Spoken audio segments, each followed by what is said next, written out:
Oh, you probably wonder what I'm holding right here. It's awesome, isn't it? You know what else awesome? Me. We're here to talk about me today. We're talking about this. You can go over to Green Gridiron and get yourself Steeler replica mini helmets. They got all teams, of course, of the NCAA, NFL. They even got our rivals, the Browns, Bengals, and Ravens. If you want to get one of those, I don't know why you would, but if you want to get one, so go over there and shop now. Hello, my viewers. Welcome back to the channel. By the video title, you know what this video is about.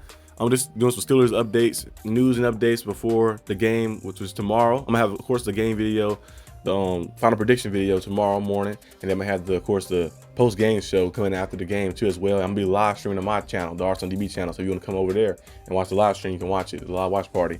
But yeah, the Steelers ruled out 2 players. Montravius Adams will be ruled out this game, and Corey Trice Jr. will be ruled out this game. Both of those guys are coming off IR too, so the 21-day window is still open right now. But I think Corey Trice, I think his might be on. You gotta kind of activate him this week. This coming week, he gotta get activated. He probably will get activated because he was practicing. It was only one day he didn't practice fully, kind of like a part-time and practicing a little bit. Was partially out there, but besides that, he's been practicing fully. I guess they're trying to wait and make sure that he's 100% to go out there and be ready. But he'll be a good person and a good depth piece to get back. He can play all type of positions, out there in the slot, in the nickel cornerback. He can play on the outside. He can be a safety. You can line him up all different positions. He's just a guy who's very versatile. And Montravius Adams is doing a good job as well, stopping the run and making those plays up front for Steelers. So hopefully we get that depth piece back as well and add a lot more to our, roster.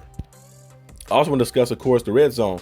And Russell Wilson was asked about the red zone struggles, and he said basically not to be panicked like that. But the quote that he fully said, like word to word, he said, "I think the thing is we just got to stay on schedule in first and second down."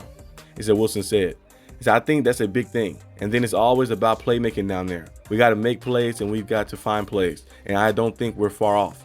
I definitely don't think that. I think we've played 2 tough games over the past 2 weeks, and I believe in us. I know how capable we are, and I'm looking forward to the next 6+ games." That's what Russell Wilson said when asked about the red zone efficiency. As you guys know, the Steelers can get down to the red zone. It's just like punching the ball in. Justin Fields had 7 touchdowns in the red zone when he was starting quarterback, but he had struggled getting down to the red zone. But when he got in the red zone, they did capitalize a lot and scoring because of his threat to run the ball. So like you read option, and you might think that Justin Fields going to keep it, then Najee gets it, or Warren gets it, or Justin Fields does keep it and hit the edge. Or if it's a pass play, Justin Fields just uses his legs just to run in. A few times we've seen him play and do that earlier this year. Russell Wilson, his legs, of course, still work. Of course, he still can run like that, but he's not as mobile as he once was. He's been 36 years old now, of course. Happy late birthday to Russell Wilson. His birthday was yesterday on Black Friday. Russ, I think overall, the Steelers get it right. They just got to find a way to execute. Some of the play calling down there been a little different. I'm like, you see certain matchups, you be like, shouldn't the ball go to, not Calvin Austin. Calvin Austin is cool, don't get me wrong. Calvin Austin is cool. And Van Jefferson is cool and stuff like that, but wouldn't you throw a red zone? The red zone target should be going to Pat Freiermuth. Pat Freiermuth was very good in the red zone, especially when Big Ben was a quarterback. He caught a lot of touchdowns that year and did a lot of big things in the red zone for the Steelers. I feel like the Steelers don't use him as much in the red zone as they should. Him, Darnell Washington as well. George Pickens, I know you use him in the red zone, but you use him a lot more in the red zone as well. Use some of those targets like that, those guys who are physical catchers who can go up there and box somebody out and make a play. If you come push to shove, you have to make a play like that. So hopefully the Steelers start doing that a little bit more and stop getting over creative. You can be creative, of course, but when you overthink things, overdo things, it can kind of cause you to mess up. So they do that, they probably have a chance to score more points. You play against the Bengals, you need to make sure you score points. The Bengals defense is not nothing too crazy, of course, but their offense can put some points up on you. Their offense can just go out there and score some points on you. Our defense is very good like that, so we'll see what happens fully.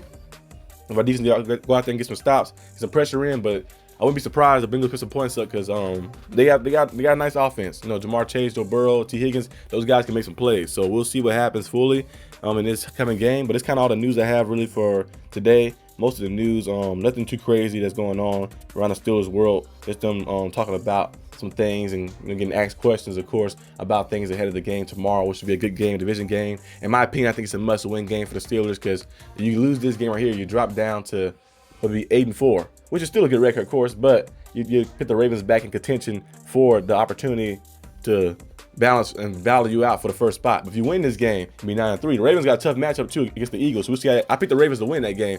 I think on game I picked the Ravens to win, or I think so. I don't know. I gotta go back and check, but I think the Ravens might win that game versus the Eagles. But you never know what can happen. The Eagles are a very tough opponent. So if the Ravens did lose that game to the Eagles and drop down to 8-5, and then the Steelers, you win your game, you're 9-3, then you still have a little cushion as well for that first spot. So you need to go out there and handle business. I feel like it's a must-win game, and you still control your own destiny. You don't want to get to a point where you have to hope other teams to lose so you can get in, like last year and stuff. You don't want to do that. You want to be in a point where you like have control like that. But I'm controlling my narrative. I'm going out there.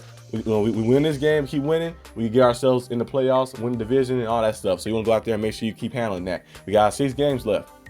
You got the Bengals. After the Bengals, you got the Browns again for rematch. After that, you got the Eagles. You got the Chiefs, and then you got the Bengals. You got the Ravens. You got the Bengals again to end it off. So 6 games left. The Steelers can find a way over this next 6 games to at least go at least at 500 or over 500 like that. If you win 3 more.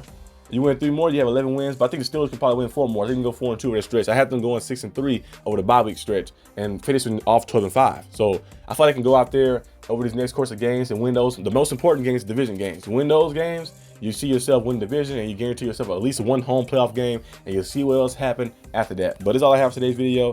Hope you guys enjoyed it. If you did, like and subscribe for more content, and I'll see you guys next time on the channel. Peace out.